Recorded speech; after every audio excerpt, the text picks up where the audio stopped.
evening. It's Wednesday, September 2nd. For the first time this campaign season, both presidential candidates are out on the campaign trail on the same day. President Trump in Wilmington, North Carolina.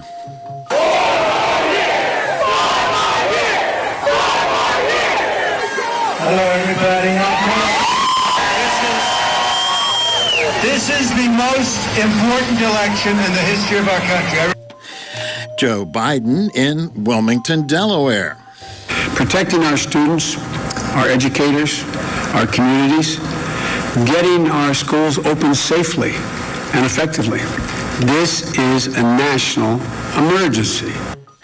The federal government tells states to prepare for a coronavirus vaccine to be ready to distribute by November 1st. The announcement raises concerns among public health experts about an October surprise, a vaccine approval driven by political considerations ahead of a presidential election rather than by science.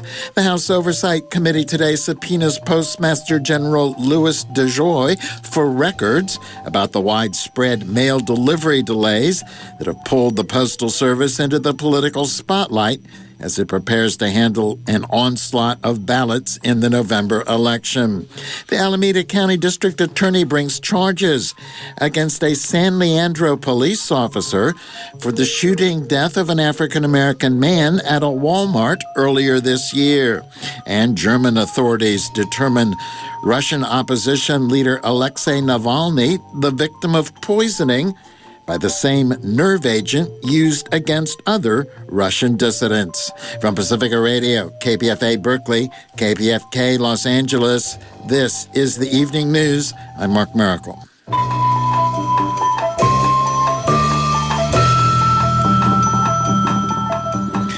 Republican President Donald Trump and Democratic challenger Joe Biden presented competing visions in a pair of speeches today. Biden blasting the Trump administration for what he calls failures to plan for safely reopening schools during the coronavirus pandemic. Trump using a World War II commemoration to criticize what he calls mobs and to boast of defending statues from protesters. KPFA's Christopher Martinez reports. The Republican and Democratic presidential candidates painted very different pictures in their respective Wilmington speeches Wednesday. Incumbent Donald Trump speaking in Wilmington, North Carolina, and challenger Joe Biden in Wilmington, Delaware. Biden talked about the struggle to safely reopen schools in the midst of the COVID-19 pandemic, calling it a national emergency. He says the Trump administration has not risen to the occasion. Let me be clear. If President Trump and his administration had done their jobs early on with this crisis, American schools would be open and they'd be open safely. Biden says Trump failed to take steps in March and April to ramp up testing and tracing, failed to provide national guidelines for states and communities, failed to model social distancing and masking, and failed to provide equipment and training to open schools safely. But President Trump still doesn't have any real plan for how to open our schools safely. No real plan for how to help parents feel secure for their children. He's offering nothing but failure and delusions. From the start to finish, the American families and our children are paying the price for his failures. Biden suggested Trump should focus on emergency support for schools instead of, in Biden's words, whipping up fear and division and inciting violence in our streets. Get off Twitter and start talking to the congressional leaders in both parties. Invite them to the Oval Office. The Oval Office. And stop your boast about never being seemed at what you can do anything. You always talk about your ability to negotiate. Negotiate a deal for somebody other than yourself. In the course of his speech, Biden gave his response to Trump's campaign barbs attacking Biden as a Trojan horse for socialists. As much as he'd like to be running against somebody else, he's running against me, Joe Biden. Biden also criticized Trump's response to protests and violence in cities like Portland, Oregon, and Kenosha, Wisconsin. This president keeps throwing gasoline in the fire every place he goes. Trump, speaking in Wilmington, North Carolina, stood by his approach. American warriors did not defeat fascism and oppression overseas only to watch our freedoms be trampled by violent mobs here at home. We stopped those violent mobs very easily. All they have to do is say, please come in, Mr. President. We'll have it done in 1 hour. Please come in.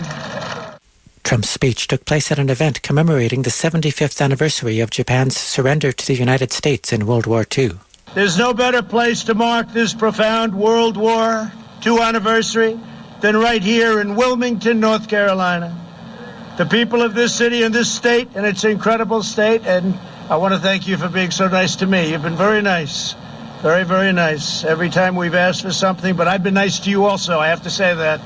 Trump announced the designation of Wilmington, North Carolina as the first American World War II heritage city. He also praised a 97-year-old veteran, and he used that as an opportunity to take a slightly veiled shot at his 77-year-old opponent, Biden, who will turn 78 in November.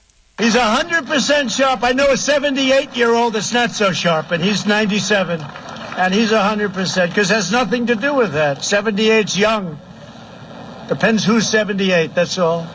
Trump's speech was strictly speaking not a political campaign event, but rather a presidential appearance commemorating what he called the American victory in World War II and praising veterans. But Trump did repeat several of his campaign themes. For example, he took a shot at athletes who take a knee during the national anthem, an action he claims disrespects the American flag. You raise our flag and you stand proud and you stand tall. And we're doing it in our nation, too. Almost everyone. Every once in a while, you see somebody not do it. We don't like it when they don't do it, do we? We don't like it. He also referred to the actions of some protesters who toppled statues of Confederate leaders during demonstrations against racism. We're not ashamed in America. We're not ashamed of anything. I signed a very important edict recently. 3 months ago, they were ripping down statues. I said, you can rip them down, but you're going to serve 10 years in jail if you do. And as soon as I did that, incredibly, you haven't heard about statues coming down, have you? Statues are monuments. Trump and Biden both plan campaign events in swing states Thursday. Biden is planning a campaign visit to Kenosha, Wisconsin. Trump is planning a visit to Pennsylvania, a swing state that Biden visited Monday. Reporting for Pacifica Radio News KPFA, I'm Christopher Martinez. Democratic presidential candidate Biden raised $364 million for his election effort in August. The record-shattering amount will give him plenty of cash to compete in the final 2 months of the campaign. The new flood of contributions came in smaller sums from individual supporters as well as deep-pocket donors. The money was raised in conjunction with the Democratic National Committee. And while candidates face a $2,800 limit per election, Biden can raise far more than that through a joint fundraising committee with the DNC that allows him to collect individual checks worth upward of $600,000. President Trump's campaign has not yet released its August fundraising totals. After amassing a massive war chest over the past 3 years, the Trump campaign said recently it was conserving money for after Labor Day. Recently, they went mostly dark on the airwaves. While they placed additional advertising this week, Trump is still getting outspent by Biden by nearly twice the amount. Democratic officials attribute the amount raised to antipathy toward Trump, the selection of Senator Kamala Harris as Biden's vice presidential nominee, and a successful party convention. The Nonpartisan Commission on Presidential Debates announced the moderators for the upcoming debates between Trump and Biden. Chris Wallace, Fox News, moderating the first debate on September 29th. That'll be in Cleveland. Steve Scully of C-SPAN, the second on March 15th in Miami. NBC's Kristen Welker with the final presidential debate on October 22nd in Nashville, Tennessee. The commission also says USA Today's Susan Page will moderate the vice presidential debate on October 7th in Salt Lake City with Vice President Mike Pence and Democrat Kamala Harris. Senator Ed Markey defeated challenger Congressman Joe Kennedy III in the Massachusetts Democratic Senate primary yesterday. The outcome marked the first time a Kennedy has lost a race for Congress in Massachusetts. During the campaign, the 74-year-old Markey aligned with New York Congresswoman Alexandria Ocasio-Cortez and the Green New Deal. Markey at one point called the 39-year-old Congressman Kennedy a progressive in name only. The state's other senator, Elizabeth Warren, also backed Markey. House Speaker Nancy Pelosi backed Kennedy. At a victory celebration last night, Markey ticked off a series of priorities, from support for Black Lives Matter to a call for Medicare for all and to combating climate change. There will be no peace, no justice, and no prosperity unless we stop the march to climate destruction. This is a matter of life and death. The very future of our civilization depends upon it. There is no time for simply doing what we can. There is no time for compromise on the existential threat to our time. We must pass a Green New Deal. Markey also called for the defeat of President Trump, saying he's the most corrupt, most racist, and most incompetent president in American history. Given that most election poll workers have traditionally been older and retired Americans who are more susceptible to infection by the coronavirus, various efforts are underway to recruit younger people to staff the polling places for the November election. Reporter Lily Bolke files this report. You can have all the technology, you can have all of the resources, right? But if there's nobody to staff the election, well, you're not going to have one. Yesterday was National Poll Worker Recruitment Day. After working the polls in Georgia's July primary, recent college graduate Evan Malborough started a project to recruit other young people to be poll workers. So far, his effort has connected over 700 people with precincts facing shortages due to COVID-19. A project like this is kind of needed, not just for democracy, but just for economics, right? You know, we're in a situation where a lot of young people like me need work. Massachusetts launched a similar program ahead of yesterday's state primary. Incumbent Massachusetts Senator Ed Markey won against Congressman Joe Kennedy III, the first time a Kennedy has ever lost in the state. Christina Mensick with Common Cause Massachusetts says they'll keep recruiting poll workers until November. As the crisis with the USPS unfolds, for me, it kind of only affirms the need to have really strong in-person voting options as well. The demand for vote by mail is expected to be higher than ever before. Yesterday, the USPS Inspector General reported more than 1 million primary ballots were mailed late and disqualified so far this year. The Postal Service has encouraged states to move up their request deadlines to avoid this problem. Former Congressman Beto O'Rourke at a weekend virtual event sought to dispel falsehoods coming from the president about mail-in voting. Donald Trump will do everything he can to try to create chaos and confusion about the results, and then probably seek to invalidate them. Harvard professor Daniel Carpenter described one possible scenario he and other law professors and journalists say could happen if it's a close election. Electors are the representatives from each state that officially vote in the Electoral College for president based on their state's preference. If a Republican governor or secretary of state claims the results are inaccurate, they could fail to report electors and say, well, whatever way our state voted, we simply don't know enough, and so we're not reporting electors to the college. If enough states did that, neither candidate would get enough electoral votes to win the presidency, and the election would go to the House of Representatives. Each state would get one vote. 26 congressional delegations are controlled by Republicans, 22 by Democrats, and 2 are tied. Carpenter says it would be an unprecedented move in recent history, but it's possible, so it's important to be prepared. What you don't want to do is be kind of caught as a society flat-footed. From Pacifica Network and Public News Service, I'm Lily Bolke. The House Oversight Committee today subpoenaed Postmaster General Louis DeJoy for records about the widespread mail delivery delays that have pulled the Postal Service into the political spotlight as it prepares to handle an onslaught of ballots in the November election. The subpoena, which seeks documents related to operational changes that have slowed the mail and the agency's plans for the presidential election, comes after committee chair Representative Carolyn Maloney of New York said DeJoy has not sufficiently answered the panel's request for more information.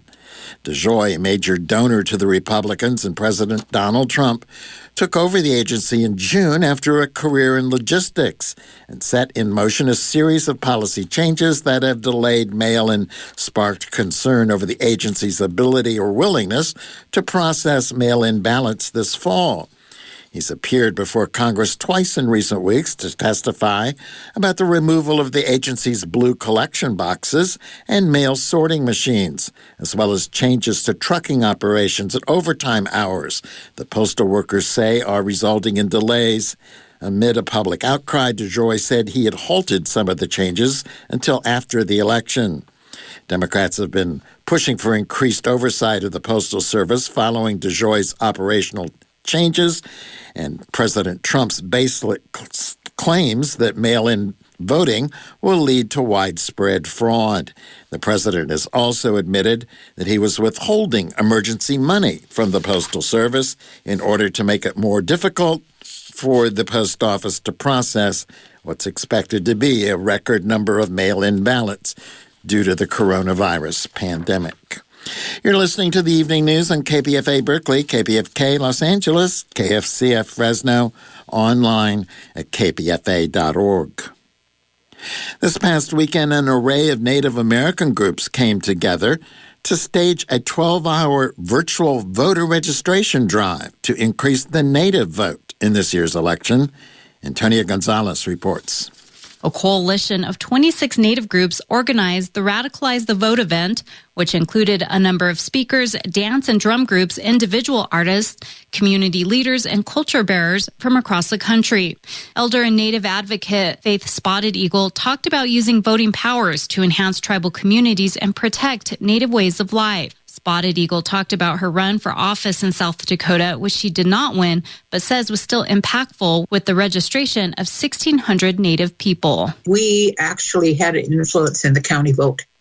I could have won, but winning wasn't important. We won by representation, by showing up, having self-agency, and actually working together, because on the night of the vote, the people were calling and they were saying, we have not seen that many Indian cars pulling up to the voting place.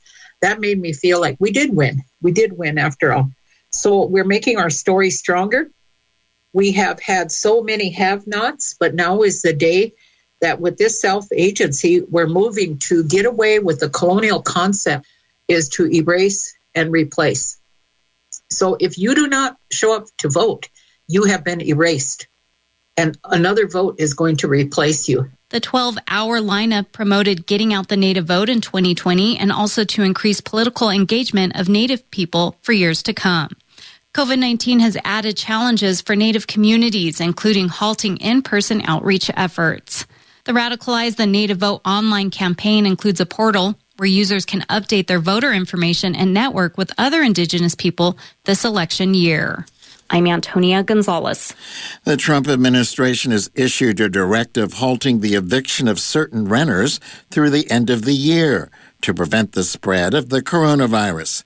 Senior administration officials say the director of the Centers for Disease Control and Prevention has broad authority to take actions deemed reasonably necessary to prevent the spread of a communicable disease. The president of the National Low-Income Housing Coalition says the order will provide relief for millions of anxious families, but added the action delays rather than prevents evictions. Renters covered through the executive order must meet 4 criteria. They must have an income of $198,000 or less for couples filing jointly, or $99,000 yearly for single filers.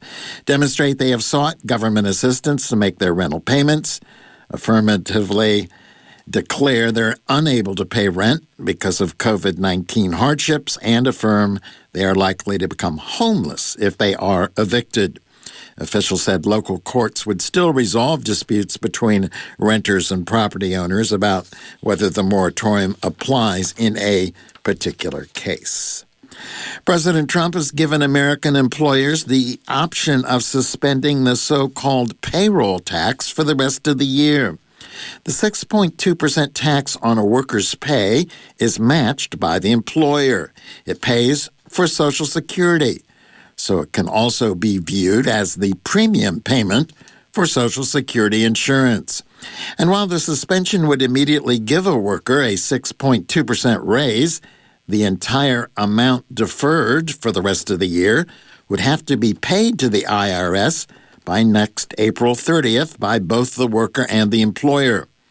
But Trump has also said if reelected, he would seek to permanently end the tax, which is the main funding source for Social Security. Diane Bernard reports.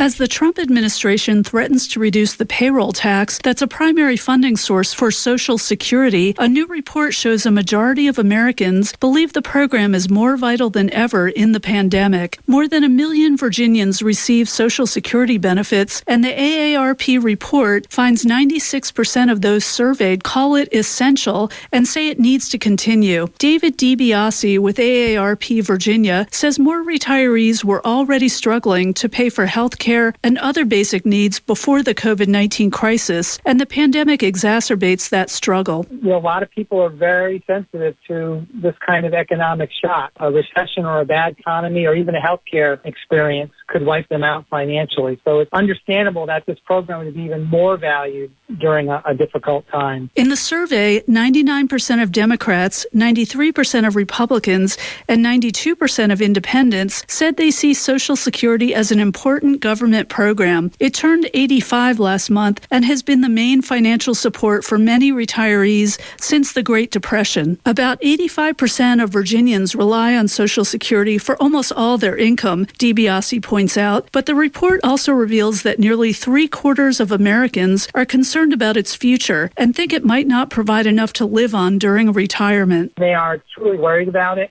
both that it will be solvent for them, and then there's also some concern that the amount, which right now on average is $1,503 a month, is too low. That's, less than $20,000 a year. He says nearly 2 in 5 Americans say they already rely on Social Security for a substantial portion of their retirement income or will in the future. AARP is asking lawmakers to protect and strengthen the program. For Public News Service, I'm Diane Bernard.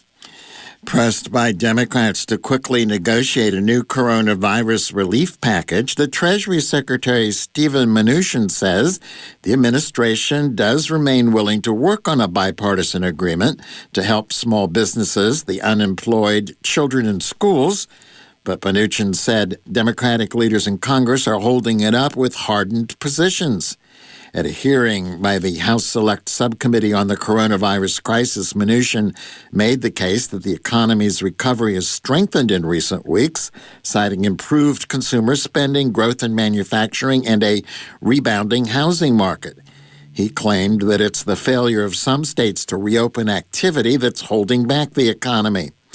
But Democrats insisted that dire economic conditions persist for many millions of Americans who are now facing eviction, debt, and hunger, so said the panel's chair, Representative James Clyburn of South Carolina, who warned of more layoffs coming, especially from states and cities whose budgets have been busted by dealing with the economic impacts of the coronavirus crisis. The subcommittee's Democratic staff, meanwhile, said it has identified lapses pointing to possible fraud and abuse in a signature piece of the administration's relief effort, the $660 billion plus small business loan program, including more than $1 billion awarded to businesses that received multiple loans. The staff investigator said in a report that a lack of government oversight and accountability for the program may have led to billions of dollars being diverted to fraud, waste, and abuse rather than reaching small businesses truly in need. With bipartisan agreement, Congress enacted an unprecedented $2.3 trillion pandemic rescue package in March. Now, the Trump administration and top congressional Democrats have been in a months-long stalemate over new relief legislation.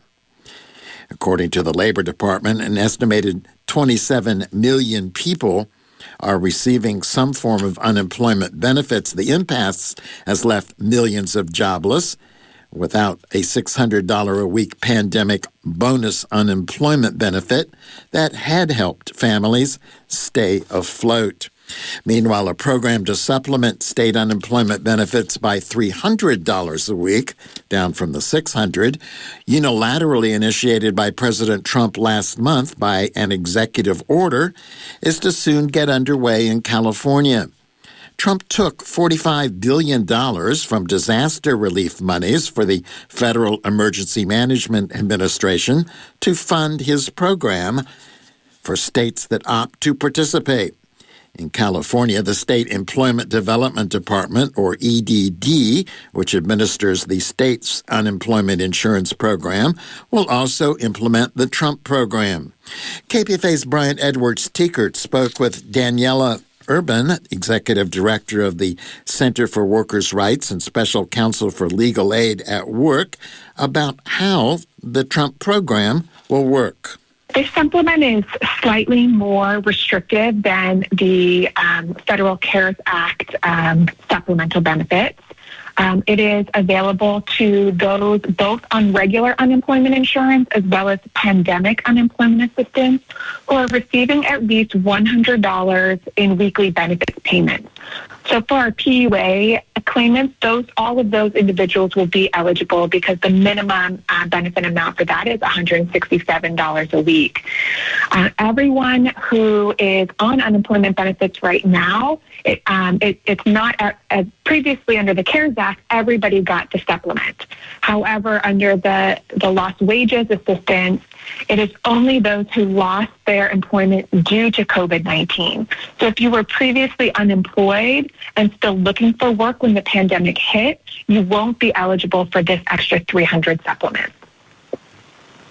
What if you became unemployed after the pandemic hit? Do you have to do anything to document the connection between the pandemic and your loss of work? You have to self-certify or do a self-attestation, as we commonly refer to it. So for most people who applied for benefits starting at the end of March, the unemployment EDD application online had a specific drop-down menu saying that your unemployment was related to COVID-19. So anyone who applied after that drop-down was available will have already done what they need to do to establish eligibility. However, anyone who applied before that who hasn't certified that their unemployment was related to COVID, they will have to do a self-certification now in order to access those benefits. So my understanding is the $300 a week supplement, whenever that starts going out the door, it's going to be retroactive to August 1st for people who've been receiving unemployment benefits. Do we know how long it'll last? Like how much federal money there is for it? It's not clear yet, at least from what we've heard from EDD. We do know, we just got an update that they do plan on starting processing payments on September 7th. For those who they already know are eligible. So this was the group of folks who did already say that they have lost their job as a result of the pandemic. So the payments will actually be fairly quick to be processed, as opposed to our PUA program that took several weeks to roll out. This is, a fairly fast processing from the EDD perspective. Or from my perspective of how EDD generally rolls out new programs. Danielle Urban of the Centers for Workers' Rights speaking with Brian Edwards-Tiekert on this morning's Upfront program. The federal government has told states to prepare for a coronavirus vaccine to be ready to distribute by November 1st. The timeline raised concern among public health experts about an October surprise, a vaccine approval driven by political considerations ahead of a presidential election rather than by science. In a letter to governors dated August 27th, Robert Redfield, director of the U.S. Centers for Disease Control and Prevention, said states in the near future will receive permit applications from McKesson Corporation, which is contracted with the CDC to distribute vaccine to places including state and local health departments and hospitals. Redfield wrote, CDC urgently requests your assistance in expediting applications for these distribution facilities and, if necessary, asks that you consider waiving requirements that would prevent these facilities from becoming fully operational by November 1st. Redfield wrote that any waivers will not compromise the safety or effectiveness of the vaccine. The Associated Press obtained the letter, which was first reported by McClatchy. The CDC also sent 3 planning documents to some health departments that included possible timelines for when vaccines would be available. The documents are to be used to develop plans for early vaccination when the supply might be constrained. That's according to one of the documents, which outlined a scenario in which a vaccine could be available as soon as the end of October. Several public health experts pointed out that final stage trials of experimental vaccines are still recruiting participants and are at best halfway through that process. The vaccines are in 2 doses, and each is given a month apart. The experts told the Associated Press they did not understand how there could be adequate data on whether the vaccines work and are safe before November 1st. Peter Hotez, dean of Baylor University's Tropical Medicine School, said he was very concerned about whether the FDA would use an emergency use authorization to approve a vaccine before knowing whether it works and is safe. Hotez said it gives the appearance of a stunt rather than an expression of public health concern. You're listening to the Evening News on KPFA Berkeley, KPFK Los Angeles, KFCF Fresno, online at kpfa.org. It's an hour-long newscast, airs each night at 6. There's a half-hour edition on the weekends, and you can find it online. It's archived at kpfa.org. I'm Mark Miracle. California Governor Gavin Newsom today gave new details about the state's new eviction moratorium that he signed into law earlier this week. The law extends a moratorium on evictions of those who cannot make their rent due to the coronavirus pandemic. Christina Onestad reports. The bill that Governor Gavin Newsom signed extends an eviction moratorium that expired Tuesday night through the end of the year to February 2021. Newsom says it's meant to protect renters during the coronavirus pandemic. No evictions for rent non-payment related to COVID-19 through February 2021. There are provisions in the bill, provisions that we've advanced, where people that can, we would like to see them make partial rent payments over the next number of months, roughly 25% at least, and that's a minimum, rental payments. Tenants must declare under penalty of perjury that they've been economically hurt by the pandemic. The law also fines landlords who lock out tenants for not paying rent due to the pandemic up to $2,500. Newsom says the bill also has language to protect small landlords and homeowners to avoid foreclosure if they cannot pay the mortgage because of the pandemic or because a tenant cannot pay the rent because of the pandemic. But the bill mostly grants extensions for property owners to request a forbearance, and it gives the ability to sue a loan holder in some cases. Critics say it's watered down. Newsom says people can visit the website housingiskey.com for detailed information about the new eviction and foreclosure moratorium. The governor also gave updates on the state's coronavirus infection rates, which he says continue going down. We've seen a reduction in the total number of cases, COVID-19 cases, 4,255, and that's based upon over roughly 110,000 tests. We always look at the 14-day positivity rate, now down to 5.1% in the state of California.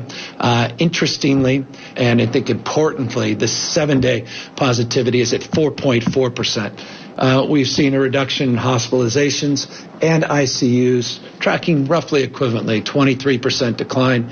That's a good sign, but nonetheless, it is a stubborn sign. But Newsom warns as another holiday nears, Californians should not let their guards down.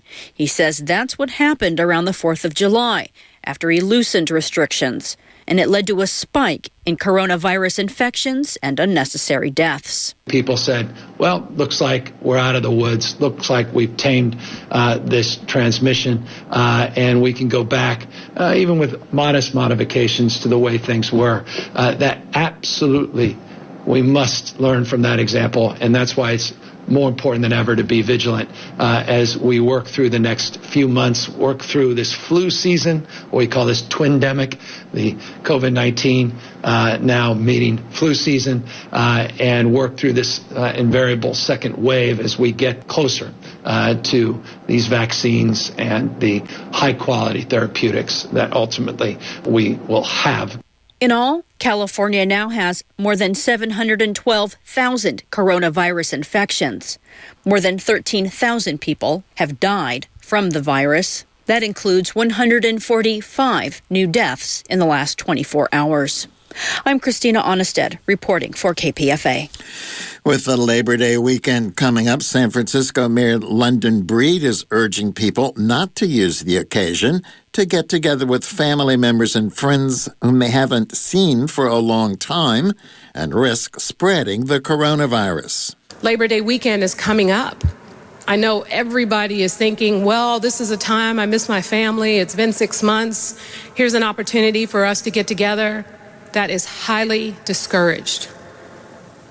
It is so important that we remember that in those family and friendly gatherings that occur, that's where we are seeing through our contact tracing efforts where the spread happens, where we run into problems. We saw it during the 4th of July weekend. There was a spike. But we got to get through this. We got to get through this.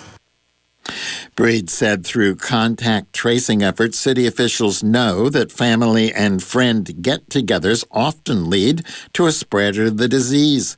She said spikes have occurred following the 4th of July weekend and other holidays. Under the state's new reopening guidelines, San Francisco is now allowing outdoor services for hair and nail salons and massages, outdoor pools and gyms, although details are still being worked out for some services. San Francisco is also allowing indoor malls to reopen with restrictions. Breed said more reopenings are to come in mid-September, the precise date yet to be determined. The good news is, starting mid-September, hotels for tourism and visitors, outdoor movie theaters and other outdoor family entertainment like mini golf, outdoor tour buses and boats, indoor museums, zoos, and aquariums with approved safety plans. Houses of worship will be able to allow individual prayers and outdoor services for up to 50 people. Indoor malls have also reopened with restrictions in Santa Clara, Contra Costa, Marin, Napa, San Mateo, Solano, and Sonoma counties. Meanwhile, House Speaker Nancy Pelosi is being attacked for her visit to a hair salon in San Francisco after footage showed her inside the salon where she apparently received a wash and a blow dry. The salon owner said she rents chairs to stylists, and one let her know that Pelosi wanted a wash and a blow dry. Pelosi's spokesman said she was told inside visits were permitted, one customer at a time, but that's not accurate. Outdoor haircuts are allowed. Indoor salons not yet reopened. The number of confirmed coronavirus cases at Chico State University is rising. 36 students and staffers now confirmed to be infected in the outbreak. School officials say they have no access to test kits, so they're unable to do mass testing on the campus. Officials say the outbreak occurred despite numerous precautions. Those include requiring students to take mandatory training and limiting university housing to single-room accommodations for about 750 students. University administrators abruptly halted the limited number of in-person classes they had been offering, shifting to online courses only. A curfew that was in place in Kenosha, Wisconsin for more than a week after the police shooting of Jacob Blake was lifted today. Another sign of increasing calm in the southeastern Wisconsin city. It's been the epicenter of the latest eruption over racial injustice. The move came a day after the curfew was targeted as unconstitutional in a federal lawsuit, and the day before, former Vice President Joe Biden plans to visit, marking his first campaign stop in Wisconsin in nearly 2 years. The curfew was enacted after Blake, an African-American man, was shot by a police officer on August 23rd. Jacob Blake Sr. today told WGN America's News Nation that his son is out of a hospital intensive care unit now. The shooting of Blake, captured on cell phone video, sparked protests that resulted in buildings being burned and vandalized, and in the shootings of 3 protesters, 2 of whom died. 17-year-old Kyle Rittenhouse has been charged in the August 25th slayings of those demonstrators. His attorney says it was self-defense. Joe Biden said today that the officer who shot Blake should be charged, a sharp contrast to Trump's support the police message when he visited Kenosha yesterday. The president met with law enforcement, toured some of the damage, and called the violence domestic terrorism, and made almost no mention of Blake. Biden also plans to meet with members of Blake's family, something Trump didn't do, and hold a community meeting. Protests have been peaceful for more than a week, other than a few minor skirmishes during Trump's visit. Alameda County District Attorney Nancy O'Malley says she's charging San Leandro police officer Jason Fletcher with voluntary manslaughter for the shooting death of a black man, Stephen Taylor, at a Walmart in San Leandro earlier this year. Taylor's family said the man was having a mental health crisis when he tried to take a baseball bat and a tent out of the Walmart store. According to DA O'Malley, Officer Fletcher was only on the scene for 40 seconds before he tased Taylor and then shot him in the chest, killing him. A thorough review of the statement of witnesses and involved police officers, physical evidence, and the review of multiple videos of the shooting shows that at the time of the shooting, it was not reasonable to conclude Mr. Stephen Taylor posed an imminent threat of death or great bodily injury to either Officer Fletcher or to anyone else in the store. Officer Fletcher's actions, coupled with his failure to attempt other de-escalation options, rendered his use of deadly force unreasonable and a violation of Penal Code Section 192, voluntary manslaughter. That's Alameda County District Attorney Nancy O'Malley. Officer Fletcher is expected to be arraigned on September 15th. Video of a black man who died of asphyxiation after being handcuffed, hooded, and pinned down by police in New York was released today as activists demanded the officers be fired and charged in his death. Daniel Prude died March 30th after he was taken off of life support, 7 days after the encounter with police in Rochester. Police body camera video of the arrest was only released today. The city had halted its investigation into Prude's death when State Attorney General Letitia James's office began its own investigation in April. James said today that investigation is continuing. A grainy video shows the fatal shooting of a black man by Los Angeles County Sheriff's deputies this week. The video obtained by the Los Angeles Times and posted today shows an altercation between deputies and 29-year-old Dijon Kizzy on a South Los Angeles sidewalk. Kizzy broke free, fell down, and 2 deputies opened fire. Police say a gun fell out when Kizzy dropped a jacket and that he made a motion for the weapon before deputies fired. It's not clear from the video if that occurred because a fence obstructs the view. Police pursued Kizzy after he ran away when he was stopped for a bike riding violation. Meanwhile, Civil Rights Attorney Benjamin Crump is representing the family of Dijon Kizzy. Crump said in a statement that we stand with Dijon's family in demanding justice and transparency into this despicable and tragic killing perpetrated by Los Angeles police officers. He said, when officers shoot first and ask questions later, precious lives are lost. Police lose credibility and trust from those they are sworn to protect.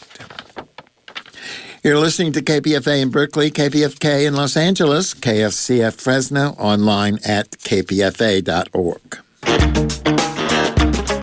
Hey everyone, this is Brian Edwards-Teekert. And I'm Kat Brooks. Weekday mornings we host Upfront. 2 hours of conversation about what's in the news and what should be. Politics, technology. Prisons, police. What's happening in City Hall and at the State House. In Washington and in the streets. That's starting at 7 a.m., right after Democracy Now! On Upfront.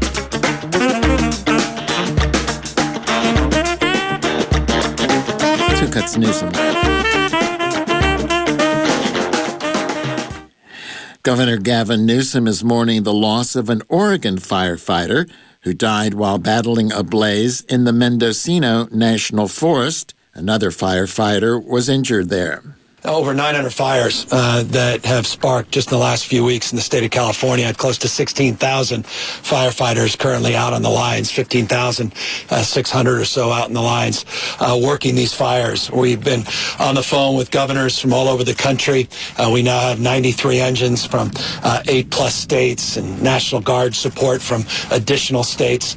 Tragically, we lost the life of a young firefighter yesterday from Oregon.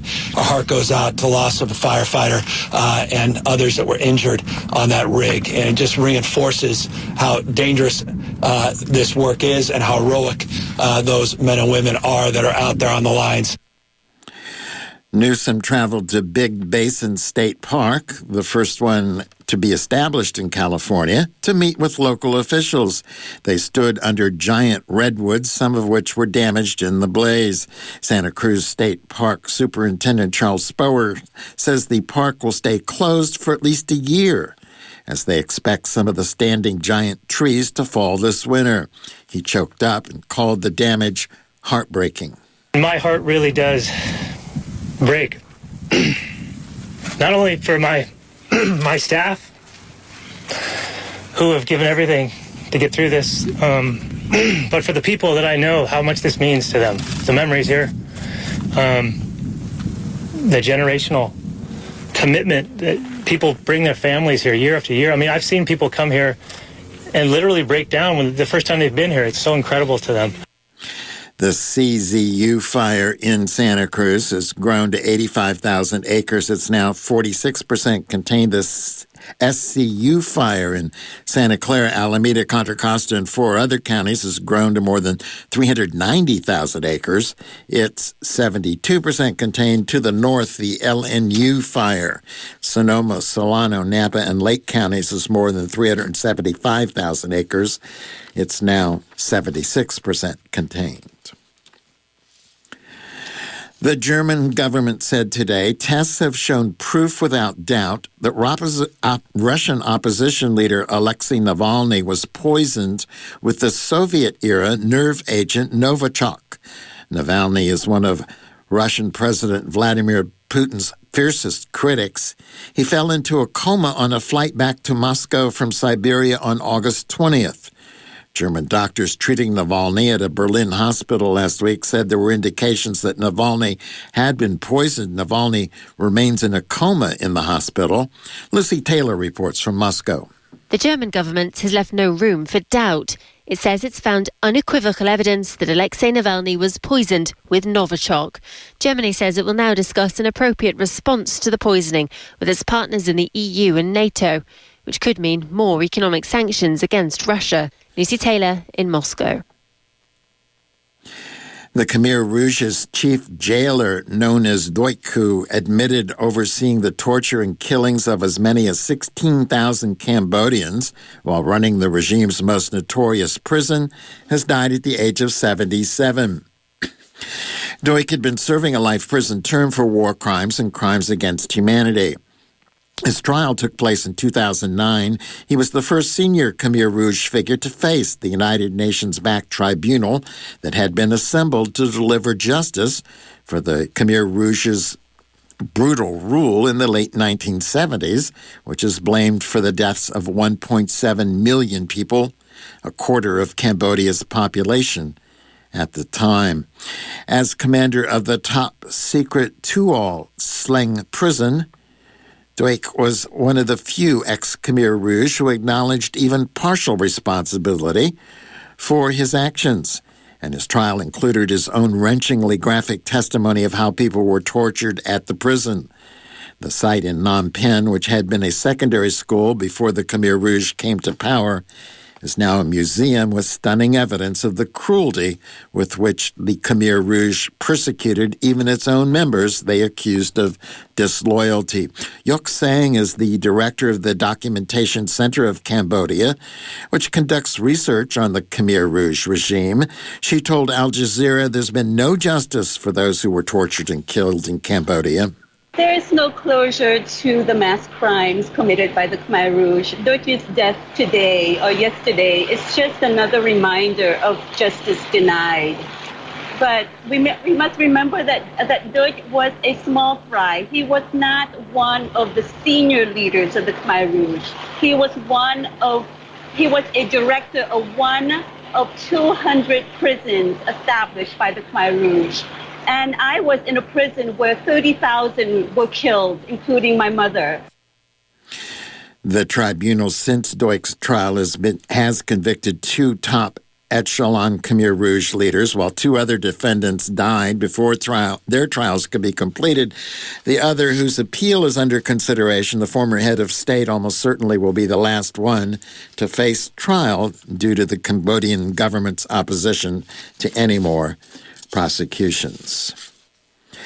Mexico's president gave his second State of the Union speech amid an ongoing coronavirus pandemic and a related economic fallout. In it, he touted a handful of infrastructure projects as paths for economic recovery for his country. But those projects are controversial among local communities in their paths. Shannon Young reports from Oaxaca.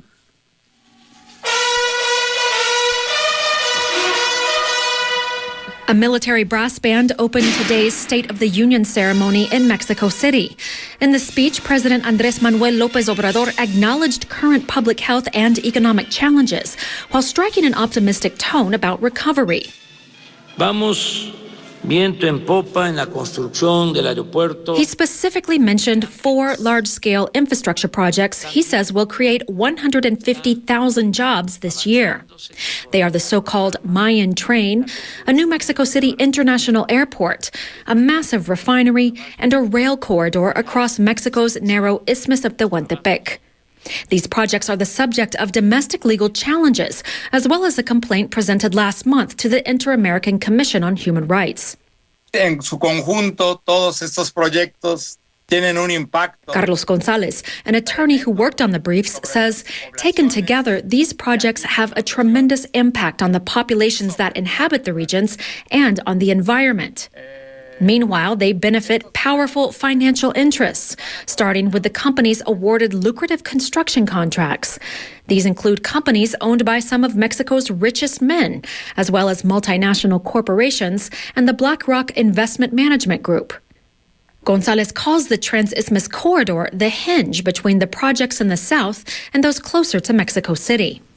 Es comunicar a los dos océanos. President López Obrador says the idea behind the corridor is to connect the Pacific and Gulf coasts across the isthmus with a railway and highway, providing a quick overland route for container traffic between Asia and the east coast of the U.S. and beyond.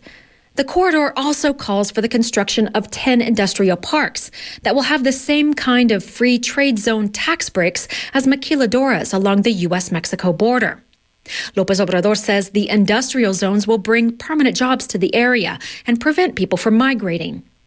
Pretende ser un proyecto donde Bettina Cruz, a Zapotec academic and activist who opposes the corridor, says the project is meant to compete with the aging Panama Canal. México va a ser el muro, pues el muro es este. Cruz says the railway and the new highway to run parallel to it will act as a de facto border wall targeting Central American migrants while militarizing Mexico's south. In July, President López Obrador announced he wants the Navy to take over administration of customs entries in ports.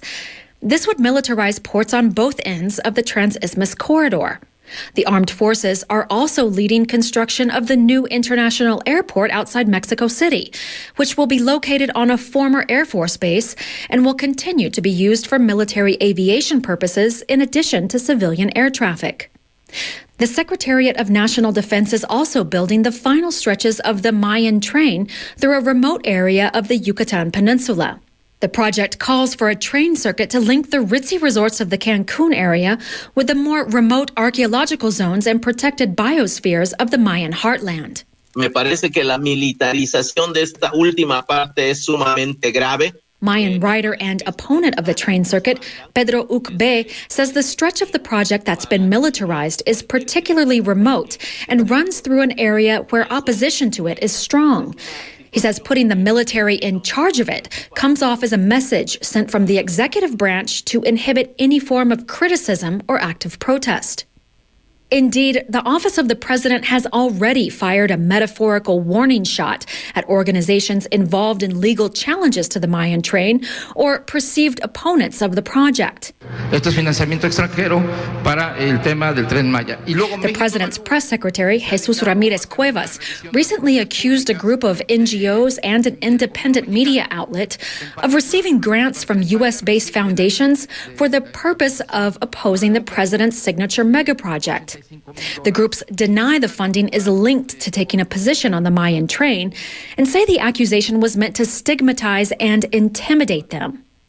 President López Obrador has designated the mega projects as national priorities and has made multiple trips since the start of the pandemic to cut ribbons and monitor progress. He wants them complete by the end of his term in office and has enlisted powerful business interests as well as the military to make it happen. For the Pacifica Evening News, I'm Shannon Young in Oaxaca, Mexico. 13 men and a woman went on trial in Paris today over the 2015 attacks against staff at the satirical newspaper Charlie Hebdo and a kosher supermarket in Paris. 17 people, all 3 gunmen, died during the 3 days of attacks. Those on trial in terrorism court are accused of buying weapons, cars, and helping with logistics. 3, including the only woman, are being tried in absentia after leaving to join the Islamic State group in Syria. The latest issue of Charlie Hebdo appeared on newsstands, defiantly reprinting the caricatures of the Prophet Muhammad, which prompted the gunman to attack. Simon Marks reports. The magazine's editors say it was essential to republish the cartoons to mark the start of the trial. But French journalist Nabila Ramdani disagrees. Instead of using simple laws to stop all this, members of France's secular establishment, ones who are intensely anti-Islam, allowed it to carry on. The cartoons that you can see on the front page of the magazine are not funny. They are designed to poison relations between the Muslim minority and the rest of society, and that is undisputable. I absolutely believe in free speech. I absolutely condemn terrorism, and I see no reason whatsoever why basic laws designed to stop the spread of hatred cannot be implemented. She argues the cartoon's publication is illegal. Charlie Hebdo disagrees, but there are worries in France that the reappearance of the images could spark fresh violence. With FSN Spotlight, I'm Simon Marks. Clouds tomorrow morning in the San Francisco Bay Area with highs in the mid-60s around the bay. Further inland, should be sunny all day with highs in the mid-80s. In the central San Joaquin Valley tomorrow, sunny with a high near 100 degrees. And sunny skies tomorrow in Los Angeles with highs in the mid-80s. That's it for the news tonight for this Wednesday, September 2nd. Thanks for joining us. I'm Mark Miracle. Good evening.